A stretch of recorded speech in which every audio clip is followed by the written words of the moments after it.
ডাক শুনে কেউ না আসে, তবে একলা চলো রে, তবে একলা চলো রে, তবে ইউনিয়ন আমির বলতে তুমিও যে পথে আমিও সেই পথে ঢোকের মধ্যে।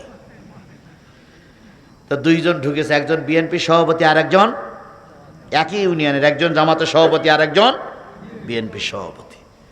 দুইজন শুয়ে শুয়ে অনেক গল্প গুজব করার পরে হঠাৎ করে ঘুম পড়েছে। ঘুম থেকে ভোরে চেতনা পেয়ে আবার যা সেই বাড়ি আসছে। সারা রাত একই কম্বলের ভিতরে থাকলেন, একই মশারির ভিতরে থাকলেন, পুলিশের তাড়া খেয়ে একই টং বাসায় থাকলেন। সেদিন জামাতের গাত থেকে রাজাকারের গন্ধ। হে কথা বোঝেন না, আমার কথা বোঝেন না, আমার কথা বোঝেন না। সেদিন জামাতের গাত থেকে কিসের গন্ধ পাওয়া যায়নি? রাজাকারের গন্ধ পাওয়া যায়নি। আর আজকে 290টা আসন পাবেন বলে বকুল দাওড়াচ্ছেন, আর এখন হুজুরদের কাছ থেকে রাজাকারের গন্ধ পাচ্ছেন। জনগণ আগামী নির্বাচনে দেখিয়ে দেবে কারা 290টা আসন পায়। আপনাদের কথাই যদি আমি শুনি, তাহলে ম্যাডাম বেগম খালেদা জিয়ার বাসস্থান থেকে বের করে দিল এক কাপড়ে, বালির ট্রাক দিয়ে। সেদিন খালেদা জিয়ার বাড়িতে ব্যারিকেড দিল, সেদিন তোমরা উদ্ধার করতে পারোনি কেন? শুধু কেনর উত্তর দিচ্ছে, আমি কারো দোষ দিচ্ছি না। তোমরা যদি মনে করো তোমরা নির্দোষ, আজ জামাত দোষী নাই, জামাত মামলা খায়, তাহলে তোমাদের নামে মামলা হইল কেন? সুতরাং দোষী না দোষী সেটা পরের কথা। হকের পক্ষে থাকলে অনেক সময় মামলা হতে পারে। আজকে আপনারা আমাদের বলতেছেন জামাত ইসলামের কোনো লোক যেন ভোট না চায়। আপনারা বলতেছেন জামাত ইসলামের লোক প্রচার করতে পারবে না, কারণ তারা হলো রাজাকারের দল। কে এই কথা বলতেছে না? অনেকে। আপনাদের এদিকে হচ্ছে না, তা অনেক জায়গায় হচ্ছে। আমি তাদের উদ্দেশ্য, তারা যারা আমার মাইক শুনতেছেন, অনেক দূর আছে তো, বসে তো শুনতেছেন, আর আপনারা তো আমার ভাষা গুনতেছেন যে এই হুজুর কি বলে গেছে, কালকে ভাষা গুনবো। ভাষা গুনে গুনে বড় করবা, সেই ভাষা দিয়ে আমরা জান্নাতে চলে যাব। যত বড় ভাষা গুনতি থাকো। আমার এলাকার কথা বলতেছি। ইউনিয়নের যিনি নেতা হয় জামাতের, তাকে বলা হয় ইউনিয়নের আমির। আর ইউনিয়নের যিনি নেতা হয় বিএনপির, তারে বলা হয় বিএনপি সভাপতি। তো এখন আমার যে ইউনিয়ন, সেই ইউনিয়নের আমির সন্ধ্যাবেলা মাগরিবের নামাজ পড়েছে মসজিদে।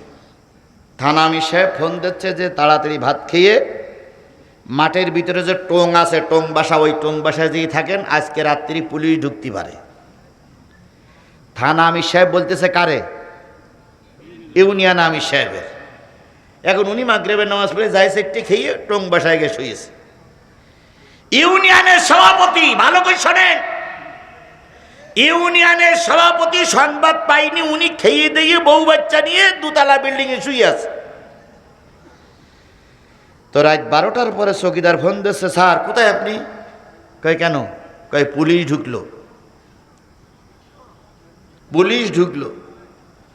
তখন ইউনিয়নের সভাপতি উনি স্ত্রীর বলতেছে, ছেলে মেয়ে নিয়ে থাকো, আমি চলে গেলাম, পুলিশ ঢুকেছে। উনি আর জামা গেঞ্জি গায়ে দেওয়ার সময় পাইনি, লুঙ্গিটা কোনো রকম ধরে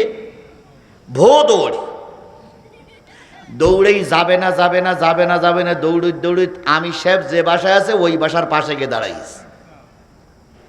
দাঁড়াই হাঁপাচ্ছে। ইউনিয়ন আমির সাহেব মনে করতেছে পুলিশ বোধহয় জায়গা পর্যন্ত এসে গেছে। তো ইউনিয়ন আমির সাহেব 4 হাত পা গোটো করি এক কানায় গিয়ে শুয়ে আছে, পুলিশ লাইট মারলু যেন বুঝতে না পারে। এখন ইনি একটু ধমক সামলাইয়ে পা ধরে নাড়া দিচ্ছে ইউনিয়ন আমিরের, ও ভাই, ও ভাই। ইউনিয়ন আমির মনে করলো যে পুলিশ, লাভাই ভাই ভাই ভাই ভাই ভাই ভাই। তখন ইউনিয়ন সভাপতি বলতেছে, ভাই ভয় পেয়েন না, আমি বিএনপি সভাপতি। তো বলতেছে, ভাই এত রাত্রি এসে পা ধরে নাড়াচাড়া দিচ্ছেন? কাছে গ্রামে পুলিশ ঢুকেছে। তখন আমির সাহেব বলতেছে, আপনি সংবাদ পাচ্ছেন 12টার সময়, আর আমি সংবাদ পাইছিলাম মাগরিবের সময় যে আজকে পুলিশ ঢুকবে। কাছে ভাই তা আপনি তো বেশি গেছেন, জুতো পায়ে দেওয়ার সময় পেয়েছেন, আর আমি আর পায়ে দেওয়ার সময় পাইনি। তখন বলতেছে ভাই মশারি তো টানাইছেন, তো এর ভিতরে আমি একটু শুই। ইউনিয়ন আমির বলতে তুমিও যে পথে আমিও সেই পথে, ঢোকো এর মধ্যে। তো দুইজন ঢুকেছে, একজন বিএনপি সভাপতি আর একজন একই ইউনিয়নের, একজন জামাতের সভাপতি আর একজন বিএনপি সভাপতি। দুইজন শুয়ে শুয়ে অনেক গল্প গুজব করার পরে হঠাৎ করে ঘুম পড়েছে। ঘুম থেকে ভোরে চেতনা পেয়ে আবার যা সেই বাড়ি আসছে। সারা রাত একই কম্বলের ভিতরে থাকলেন, একই মশারির ভিতরে থাকলেন, পুলিশের তাড়া খেয়ে একই টং বাসায় থাকলেন। সেদিন জামাতের গাত থেকে রাজাকারের গন্ধ। হে কথা বোঝেন না, আমার কথা বোঝেন না, আমার কথা বোঝেন না। সেদিন জামাতের গাত থেকে কিসের গন্ধ পাওয়া যায়নি? রাজাকারের গন্ধ পাওয়া যায়নি। আর আজকে 290টা আসন পাবেন বলে বকুল দাউড়াচ্ছেন, আর এখন হুজুরদের গাত থেকে রাজাকারের গন্ধ পাচ্ছেন। জনগণ আগামী নির্বাচনে দেখিয়ে দেবে কারা 290টা আসন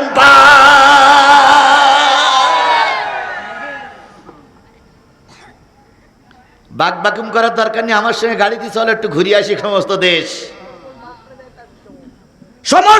ঘুরে আসি। কাদের ফিল ভালো আমার সঙ্গে ঘোরো, বোঝা যাবে। আগামীকাল আমার দিনাজপুর মাহফিল, চলো বন্ধু দিনাজপুরিতে ঘুরে আসি। সেখানে যেয়ে দেখে আসি যে কার ফিল ভালো। এক জায়গায় বসে পাকপাকুম করতে চাও, তাই না?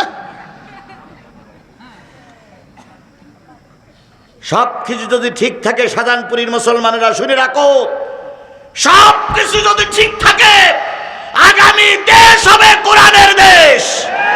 সব কিছু যদি ঠিক থাকে আগামী জাতীয় সংসদ হবে টুপিওয়ালাদের সংসদ। আগামী গণভবন হবে টুপিওয়ালাদের গণভবন। যতই চোখরাও ঠেকাইতে পারবে না, পারবে না, পারবে না। জিল্লাত তাকবীর, জিল্লাত তাকবীর, আল কোরআনের আলো। আমার নেতারা যতথ্যই বলেছেন, এই 54 বছরে দেশের সবাই উন্নয়ন করেছে। কথা বলেন ঠিক তবে ঠিক।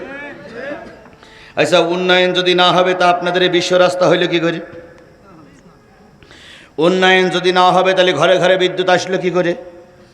উন্নয়ন যদি না হবে জাতীয় সংসদের অবকাঠামো এত ভালো হলে কি করে? উন্নয়ন সবাই করেছে, কিন্তু আমরা একটা বারের জন্য কোরআনওয়ালাদের হাতে দিয়ে একটু উন্নয়ন দেখতে চাই। আমরা কারো শত্রু নয়, সবাই আমাদের বন্ধু। কথা বলেন ঠিক না বে ঠিক? তাহলে বন্ধুর কাজ কি? বন্ধুর জবাই করে না, বন্ধুর কাজ বন্ধুর এগিয়ে দেওয়া। আপনারা 54টা বছর ভাগাভাগি করে খাইলেন, একটাবার হুজুরদের কাছে দিতে গেলে আপনাদের এত গাজালা করতেছ কেন? আমরা তো খাইছেন 54 বছর, আর হুজুরে একবারও গেছে? তাহলে একই মসজিদের হুজুর, একই এলাকার হুজুর, একই শাহজাহানপুরের হুজুর, একই জায়গার হুজুর, তাহলে আপনারা খাইলেন 54 বছর। হুজুর তো একবার যাইয়ে দেখুক, একবার। আল্লাহ আমাদের সবাইকে একত্রিতভাবে কোরআনের ছায়াতলে থাকার তৌফিক দান করুক। আমার ভাইয়েরা, যে জিনিসটা আমি আপনাদের জাতির সামনে বোঝাতে চাচ্ছিলাম সেটা হলো, রসুলের যে নির্দেশ সেই নির্দেশ এখন আমাদের আছে। এবার আল্লাহ যখন বললেন, ওগো নবী, সব কথাগুলো মানুষের কাছে পৌঁছায় দাও, নবীজি পৌঁছাতে শুরু করলেন। বলুন তো, নবীজির শত্রু বাড়তে শুরু করলো না কমতে শুরু করলো? যতদিন পর্যন্ত নবী কালেমার দাওয়াত না দিয়েছিলেন ততদিন সবাই ছিল রসুলের বন্ধু। যেই না কালেমার দাওয়াত দেওয়া শুরু করলেন, সেই বন্ধু লোকগুলো শত্রু হয়ে গেল। রসুলের উপর অত্যাচার নির্যাতন শুরু হলো। রসুলের ডাইনে লোক নাই, বামে লোক নাই, উপরে লোক নাই, নিচে লোক নাই। রসুল মার খায়, পথে পথে রসুলের গলায় গামছা দিয়ে মানুষ টানে। রসুলকে রাজপথে কিল ঘুষি চড় মারে। রসুলকে বিনা কারণে গালিগালাজ কয়, গালিগালাজ করে। কেউ বলে পাগল, কেউ বলে মাতাল, কেউ বলে উন্মাদ, কেউ বলে জেনগ্রস্ত। কেউ বলে দেশদ্রোহী, কেউ বলে সমাজদ্রোহী, কেউ বলে পিতামাতার ধর্মের পরে চুনকালি দেওয়া ব্যক্তি। আজও সেই গালাগালিগুলো একটু মডেলিস্ট হয়েছে। আগে বলতো জাদুকর, আর এখন বলতো রাজাকার। আগে বলতো কি জাদুকর, আর এখন বলে রাজাকার। আগে বলতো দেশদ্রোহী, আর এখন বলে যুদ্ধ অপরাধী। গালাগালিগুলো একটু মডেলিস্ট হয়েছে। একজন লোক লেখাপড়া জানে না, আর একজন ইংরেজি লোক সে যেয়ে ওর সঙ্গে কথা বলতেছে যে আমার এই জুতোটা কালি করে দে। তো মুসি মানুষ, সে বলতেছে যে আসলে তুমি যে কি বলো তা তো আমি বুঝি না। তখন বলতেছে গবেট, বোঝে না শোধে না গবেট, বোঝে না শোধে না গবেট।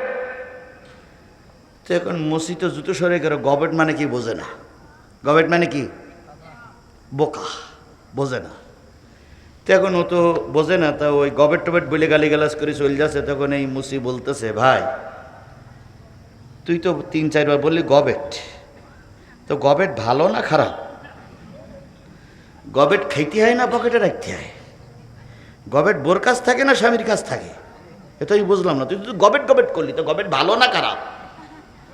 তো গবেট যদি ভালো হয় তাহলে আমি গবেট, আমার বউ গবেট, আমার বাপ গবেট, আমার মা গবেট, আমার সন্তান গবেট, আমি গবেটের বংশ, আমার 14 গোষ্ঠী গবেট, গবেট গবেট গবেট।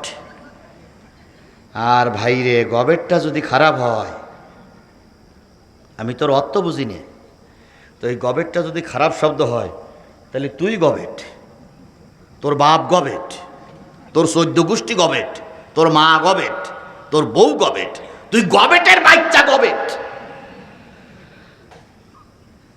তো আমাদের অবস্থা হয়েছে তাই। রাজাকার শব্দটা যদি ভালো হয়, আমি বুক ফুলিয়ে বলতে পারি আমি রাজাকার। আলবদর শব্দটা যদি ভালো হয় তাহলে বুক ফুলিয়ে বলতে পারি কি আমি আলবদর। আর যদি রাজাকার আলবদর শব্দটা খারাপ থাকে তাহলে যে বলিসই তো 14 গোষ্ঠী রাজাকার। আমার ভাইরা, নবীজির পরে গালিগালাজ শুরু হলো। নবীজি বড় একা, তারপরে কালেমার দাওয়াত চলছে না বন্ধ হয়ে গেছে? কথা বলেন, চলছে না বন্ধ হয়ে গেছে? রবীন্দ্রনাথ ঠাকুর একটা গান গেয়েছে, গানটা শুনে নেন। রবীন্দ্রনাথ ঠাকুর যখন দেখলো যে আমার কবিতা শুনে কোনো লোক তেমন লাইনে আসে না, তাই তিনি দুঃখ করে বলেছিলেন তোর ডাক শুনে কেউ না আসে, তবে একলা চলো রে, তবে একলা চলো রে, তবে একলা চলো। একদিন দেখবা তোমার দলের ভিতরে বহুত লোক এসে গেছে। আল্লাহ নবী যখন একলা চলা শুরু করলেন, আল্লাহ আশ্বস্ত করলেন নবী দুঃখ নিও না, কষ্ট নিও না, পথ চলতে শুরু করো, একদিন বিজয় আসবে।